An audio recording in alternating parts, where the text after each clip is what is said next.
This channel does not promote any violent, harmful, or illegal activities. All content provided by this channel is meant for an educational purpose only. Top quality और consistent performance के लिए सिर्फ silver pump नाम याद रखना। যারা রক্ত দিয়েছিলেন, আত্মবলিদান দিয়েছিলেন, যারা তাদের রক্তের বিনিময়ে দেশ স্বাধীন হয়েছে, তাদের রক্তের বিনিময়ে সংবিধান পেয়েছি আমরা।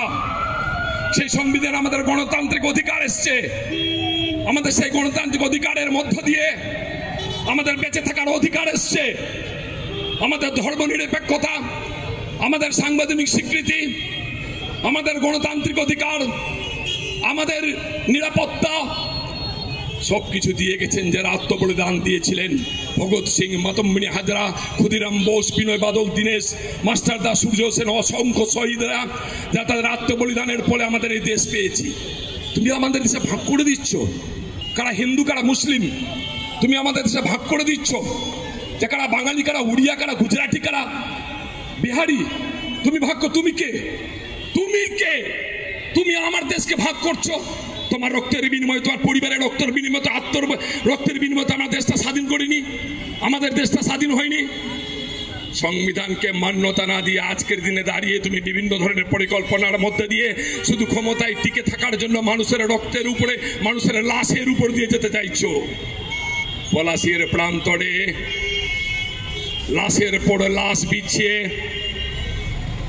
আমাদের সেদিনকার মীর জাফরের সহযোগিতায় রবার্ট ক্লাইভের হাত ধরে ভারতবর্ষটাকে দখল করেছিল বাংলার মধ্য দিয়ে।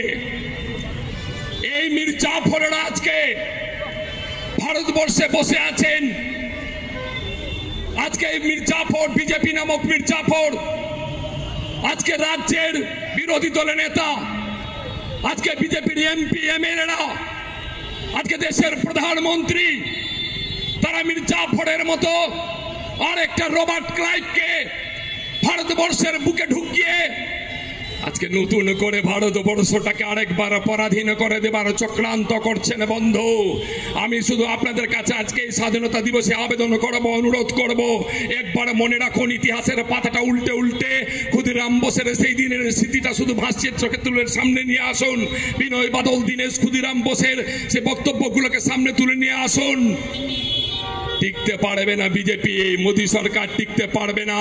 এখানে যারা বড় বড় কথা বলে মানুষকে বিভ্রান্ত করার চেষ্টা করছে তারা টিকতে পারবে না। পিছনের মঞ্চে লাগানো নেতাজি সুভাষচন্দ্র বোসের ছবি, তিনি বলেছিলেন তোমরা আমাকে রক্ত দাও, আমি তোমাদেরকে স্বাধীনতা দিব।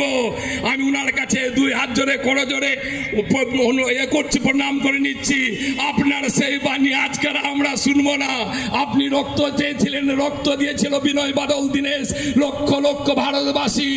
আমরা রক্তের বিনিময়ে দেশ পেয়েছিলাম, সেই দেশের স্বাধীনতা বিভিন্ন। আমরা রক্ত দিব না, আমরা রক্ত নিয়ে নিতে চাই। রক্ত নিয়ে স্বাধীনতা করব ভারতবর্ষটাকে, পূর্ণাঙ্গ স্বাধীনতা পাবো। রক্ত দিয়ে নয়, রক্ত নিয়ে। তাই আজকে রক্ত নেবার দিন এসছে বন্ধু।